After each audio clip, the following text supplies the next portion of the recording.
Ladies and gentlemen, we are proud to bring you Miss Constance Teo, Product Development Manager from Income Insurance, on how to maintain insurance coverage while traveling. Now, she'll be covering the 101 Guide to Navigating Travel Coverage. Discover the various types of travel insurance coverage, explore current trends, travel trends, beg your pardon, and find tips to help you enjoy peace of mind during your journeys. Ladies and gentlemen, Constance.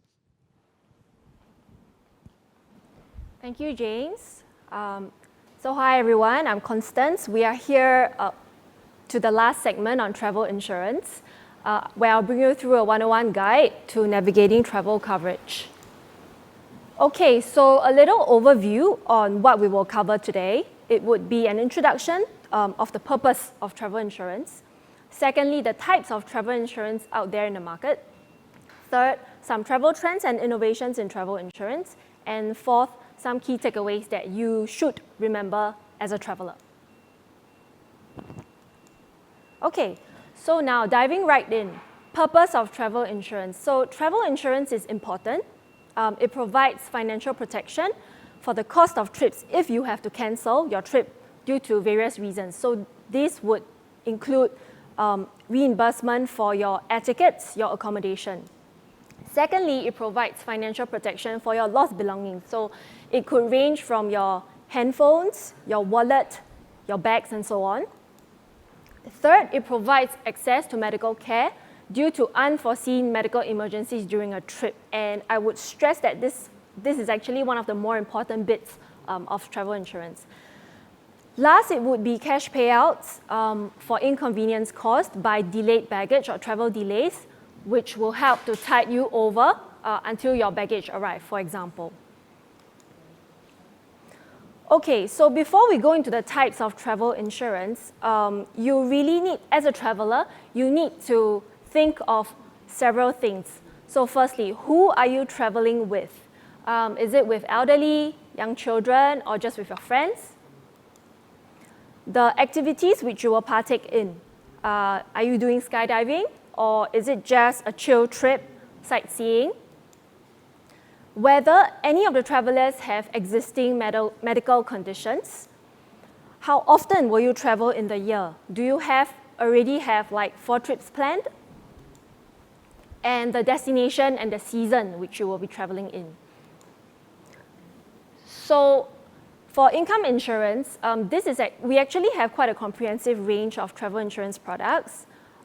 In the leisure space, short term, the most common one would be per trip policy. So this covers for your one continuous trip. It could be up to 60 or 180 days, depending on whether it's a pre-existing medical condition plan or not. I will go into it further. Secondly, it would be annual policies. So annual policies are actually for people who travel frequently. It's a 1-year policy covering for your multiple overseas trips up to 90 days per trip in a year. So you can go multiple times in a year. Under the umbrella of per trip and annual policies, we have something called standard cover. So standard cover is the most common coverage. We have 3 plan types with varying sum insured. It covers your needs of travel inconvenience, maybe travel delay or trip cancellation or disruption. Medical expenses, for example, if you need to seek urgent medical help overseas, or other benefits, like I would name quite a relevant one, rental car access, if you're going on a road trip. Just note that standard cover does not cover for pre-existing medical conditions that a traveler may have. The next one would be a more comprehensive pre-existing medical conditions cover. Again, we have 3 plan types with varying sum insured. It covers the basic needs as above of travel inconvenience, medical expenses, and other benefits. But the important point is that this plan covers for your pre-existing medical conditions, which may result in claims for, let's say, travel inconvenience, or overseas medical expenses, or even evacuation if required from overseas. So note that income also has something called hourly policies. This is actually quite a new innovation in recent years, We cover for your one continuous trip overseas, but it's hourly coverage. So think of parking.sg. You start your cover, you can stop it when you need to. In the realm of insurance, it would be starting your cover when you go overseas, before you go overseas, I mean. And then if you happen to come back earlier from overseas, let's just say that the causeway is clear, you managed to arrive in Singapore earlier than you expect from JB, you can stop your cover. And when you stop your cover, you get the refund of premiums that you have paid previously because you stopped your cover early. So again, this is just standard cover. It has basic coverage for your short trips to ASEAN and Asia regions. The point here is we really want to let consumers pay for what they need up to the hour. In the non-leisure space, where people travel for longer term, we also have something called the overseas study cover. So this product covers for people who are going abroad for long-term studies, for internships. So the policy can be from 6 months to a year, after which they can renew because people usually study for, let's say, 4 years overseas. This is primarily medical cover for them overseas, travel inconvenience cover when they have to take leisure trip overseas, and study interruption coverage. There is also a part of business travel in income that we cover. It is actually purchased by companies for employees for their work trips or secondments, and this is usually something that's being purchased by bigger MNCs.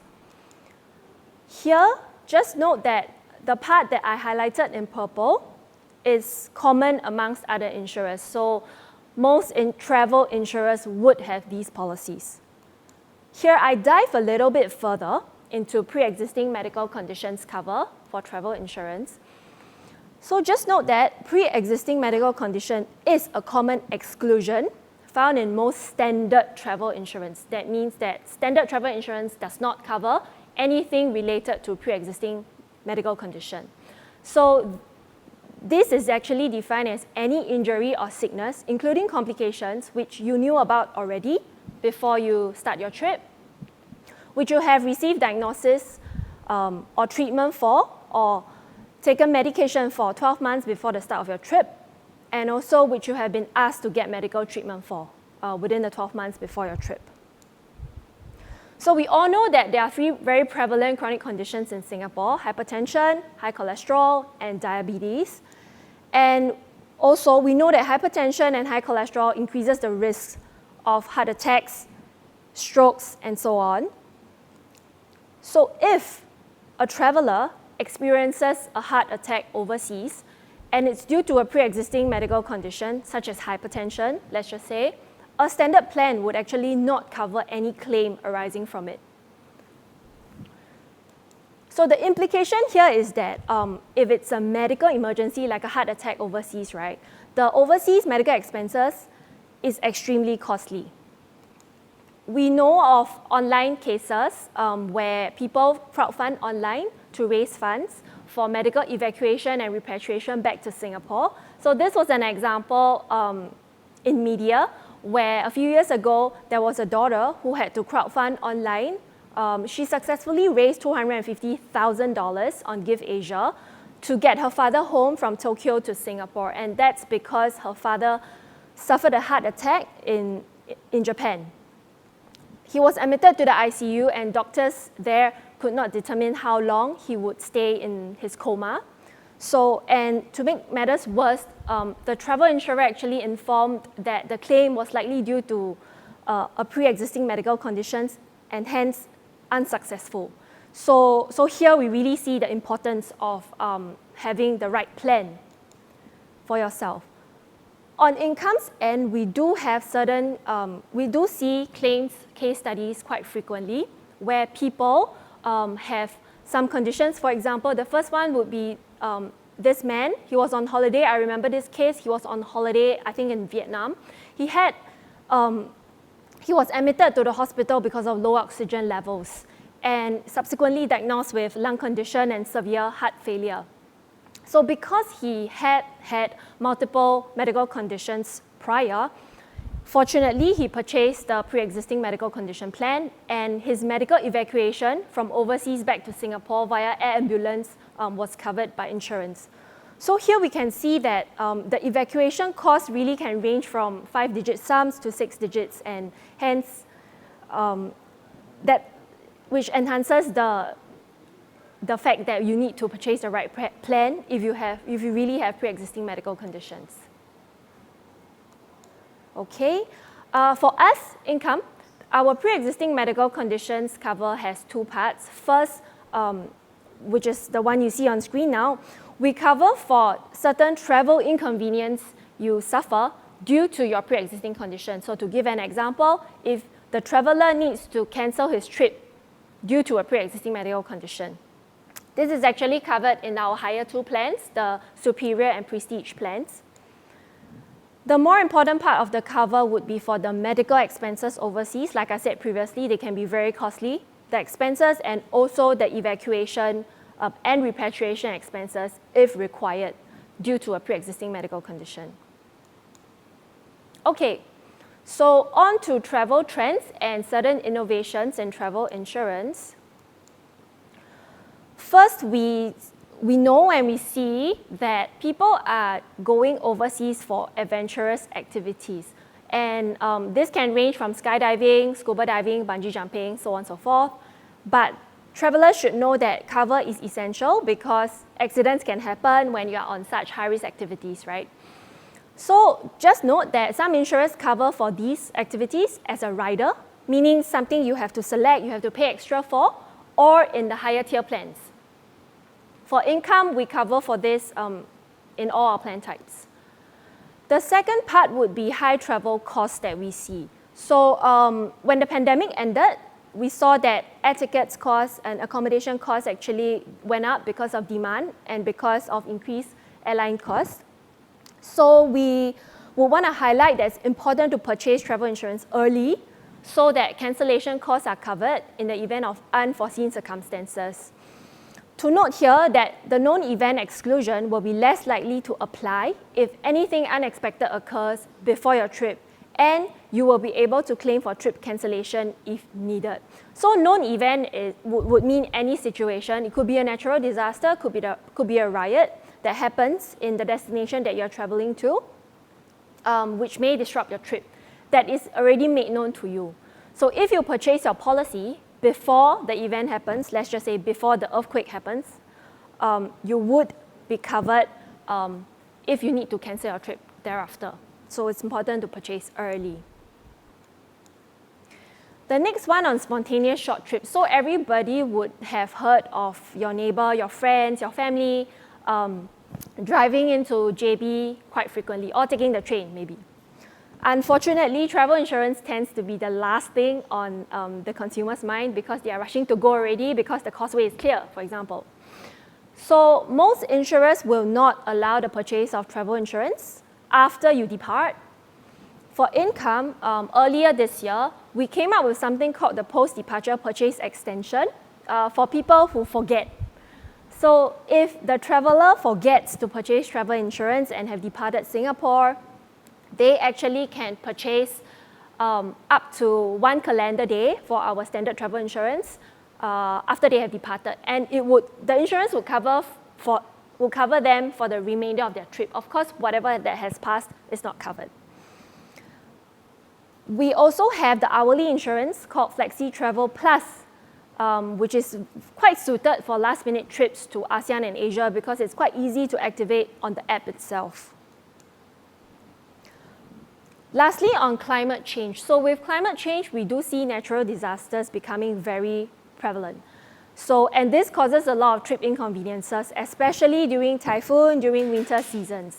So income actually covers for travel inconvenience due to poor weather conditions, resulting in airplanes being grounded, even if this typhoon, let's say, does not fall into the natural disaster definition, because most insurers would define natural disaster as something that needs to be catastrophic in terms of human losses, financial losses, and so on. So some key takeaways, if you don't remember anything that I've said earlier, you really should just remember these 3 points. First, purchase in advance. This is really something that I need to stress. So insurers now actually allow you to purchase 180 to 365 days in advance. So when you buy your ticket, air ticket, when you confirm your accommodation, just remember to also buy travel insurance at the same time. So you are covered thereafter if you need to cancel for certain reasons. Alternatively, if you are a frequent traveler, you should purchase an annual plan so that as and when you book trips along the year, you will not forget. The convenience is there. You don't need to remember to buy again because you're covered. Second, keep the emergency assistance hotline handy. So most insurers will provide a hotline for you to call if you have a medical emergency and you need advice. These hotlines are meant by doctors, are people who are experienced, doctors and nurses who have the expertise to tell you what to do, where to go, to liaise with the hospitals, even overseas hospitals when required.